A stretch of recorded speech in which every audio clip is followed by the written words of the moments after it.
میرے نانا جو تھے وہ ایک سرکاری افسر تھے جو کہ دہلی میں بیس تھے، اور وہ دہلی میں رہتے تھے، اور وہ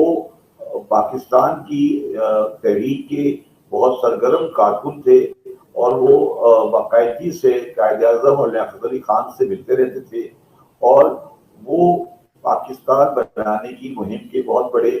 سپورٹر تھے۔ اور وہ کیونکہ وہ سرکاری افسر تھے تو وہ آفیشلی کوئی چیز نہیں ایکسیپٹ کر سکتے تھے، مگر وہ کہتے تھے کہ میں نے تقریباً جب بھی جناح صاحب دہلی آتے تھے تو میں ان کے ساتھ موجود ہوتا تھا، اور جب پاکستان بنا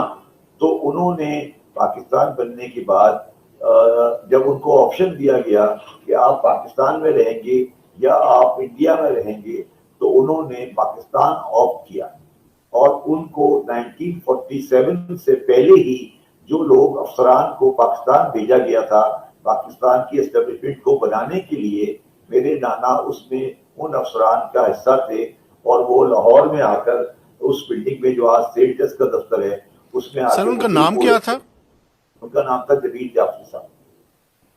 ٹھیک ہے۔ اور وہ پھر ساری زندگی 1947 سے لے کر 1985 تک لاہور میں ہی مقیم رہے، لاہور میں ہی وہ دفن ہوئے، اور انہوں نے ان کو گھر دیا گیا تھا، اس کی ہماری آبادی تھی کشن نگر لاہور میں، اس کے ساتھ ہی ہے وہ، وہاں پہ ہمارا گھر تھا، اور وہ ساری زندگی لاہور میں رہے۔ اس کے بعد جب فاطمہ جناح کی پولیٹیکل موومنٹ آئی تو بائی دیٹ ٹائم وہ ریٹائر ہو چکے تھے، انہوں نے فاطمہ جناح کا سپورٹ کیا، اور اس کے بعد جب پیپلز پارٹی 1969 میں بنی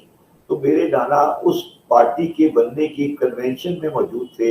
کیونکہ ہماری کچھ تعلقات تھے، فیملی تعلقات تھے ڈاکٹر بشیر حسن صاحب کے ساتھ، تو میرے نانا پیپلز پارٹی کے فاؤنڈر لوگوں میں تھے۔